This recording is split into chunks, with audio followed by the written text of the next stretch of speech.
What's up, riders? Old Man Ronin here. Welcome back to the channel. Today we're going to talk about the top 5 things you need to know when riding on gravel roads. Stay tuned.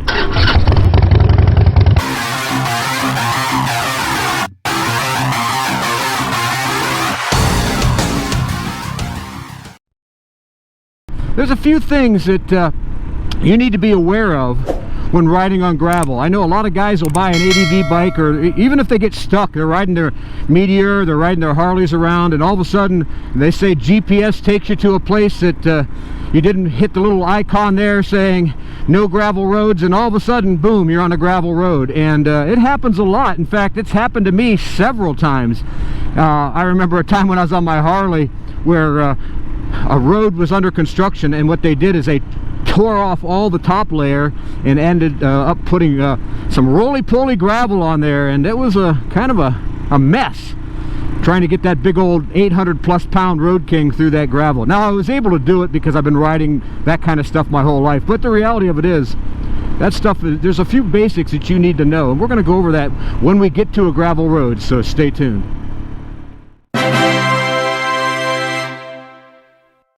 What's one of the top 5 things you need to remember when riding a gravel road? Relax, baby, relax. You know, on the gravel and in the dirt, you're going to get some shimmy, shimmy, shake, shake. It does a shimmy, shimmy, shake. And you can see right here, we've got a lot of rain yesterday, and it kind of made some ruts in the road. And I don't know if you can tell there on the screen or not, but it's kind of rough. And you add regular gravel with a lot of ruts, you're going to get a lot of shimmy, shimmy, shake, shake. You just need to relax and don't over grip the handlebars. Don't clench your teeth. Don't don't hyperventilate. Just breathe easy. Relax, baby, because this is fun. This is what makes ADV style bikes and the Royal Enfield Himalayan, you know, no roads, all roads. That's what makes this bike so much fun. And you're going to get some shimmy, shimmy, shake, shake in this kind of situation. You definitely will.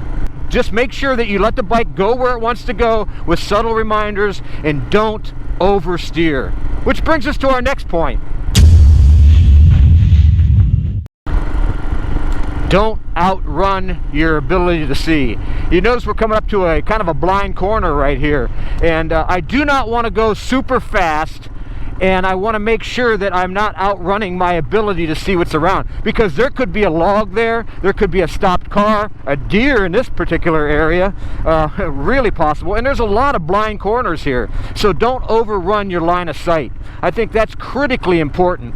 And like I said, this right here, we just had a gigantic hill that that was in the middle of a blind corner, and you don't really know what to expect in a situation like that. You basically want to make sure that you're taking it nice and easy around these corners, which brings us to another factor.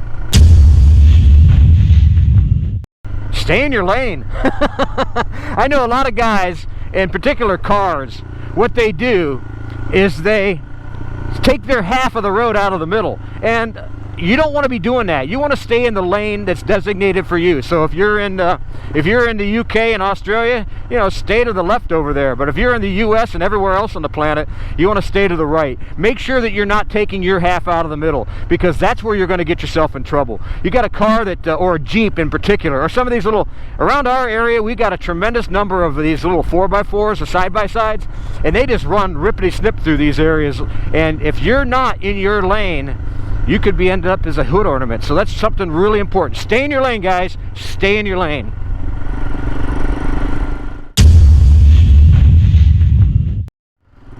Well, another thing that you want to be aware of is when you're riding the motorcycle and you're staying in your lane, you also want to remember that you're not on tarmac, like we're going on this road right here. And it's got some curves in it. And what you want to make sure is, you know, when you're riding on on tarmac, you want to lean with the motorcycle as it's going around corners. Not here. And even if you're standing up, and let's show you what we want to do when we go around a corner here, is we want to kind of counter lean. In other words, you're staying in your lane, but when you're going around a corner, you're counter leaning. In other words, the bike is going, the handlebars are going this way. You want to lean the opposite way.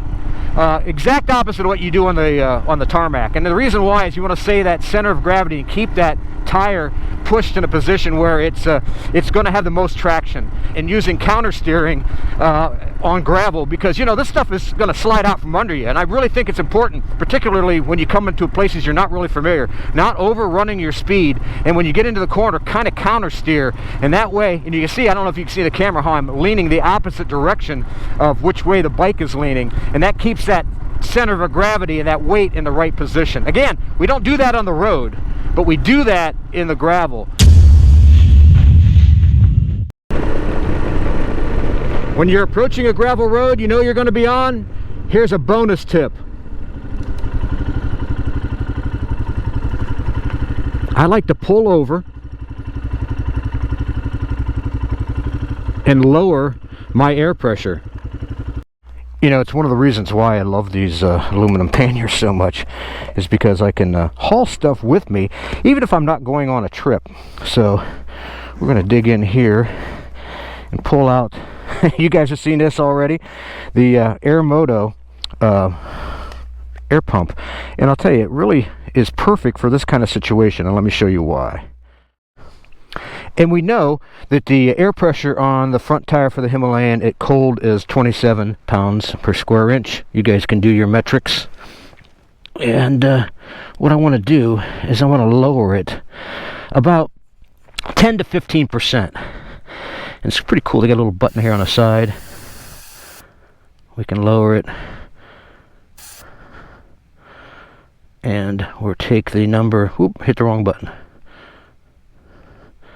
And we'll take the number down to 24.5. Let's take it to 24. Lower a little bit more.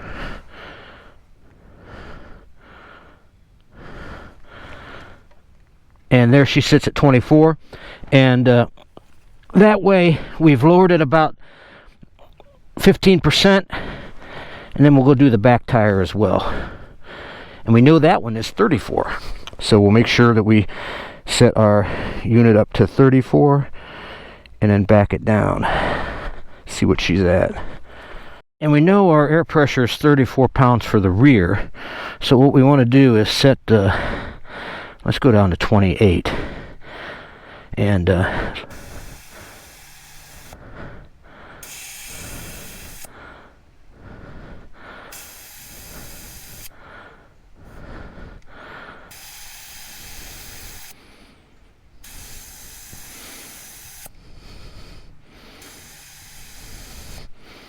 so right there's 28.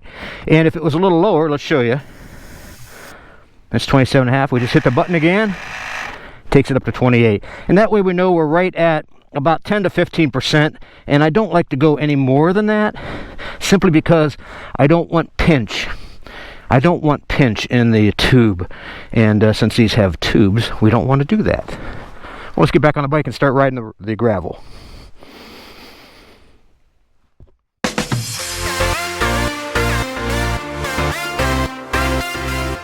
Hey, did you notice that little icon right there? You know, the one with the arrow I got pointing at right now? Yeah, that's for the free giveaway of the Maxx Eyewear motorcycle-specific sunglasses. And I'll tell you what, guys, we're having a lot of winners, one a week, and we're in the final couple weeks here for October of the giveaway. So make sure you enter. You know, what you do is you follow the instructions below in the description by sending me an email and commenting below what time you actually saw that little icon pop up. Make sure you enter. And the final thing I'm going to leave you with today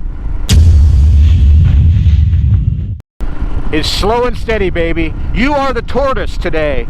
You are not the hare. You are trying to maintain control and not, like we mentioned before, outrun your line of sight. But more important, just take it easy. There's no reason to be going 80 miles an hour on back roads like this. Plus, you're going to miss out on a lot of beautiful scenery. I mean, we got it right today. And one of the reasons why I wanted to wait and do this video is because of these colors that we got. Now, we do have some rain coming, and we're going to try to make it home before that. But slow and steady. Slow and steady wins the race, and for off-road riding, it is the most comfortable. I'll tell you, I love riding gravel. It's probably one of my favorite things to do, other than getting curvy roads like on the Triple Nickel. But man, you're back here, and I'll tell you, lowering the tire pressure makes all the difference in the world. This is one of the reasons why I think the Airmoto is really, really important for guys that are riding Himalayans and ADV style bikes, because you can air up and air down for not only the road but also for gravel and dirt situations. Well, if you enjoyed this video, make sure you give us a big thumbs up. Make sure you subscribe, hit that bell notification button, share, and comment. You know I read all the comments and comment on as many as I possibly can. Until next time, guys, ride safe and keep her on two wheels, baby.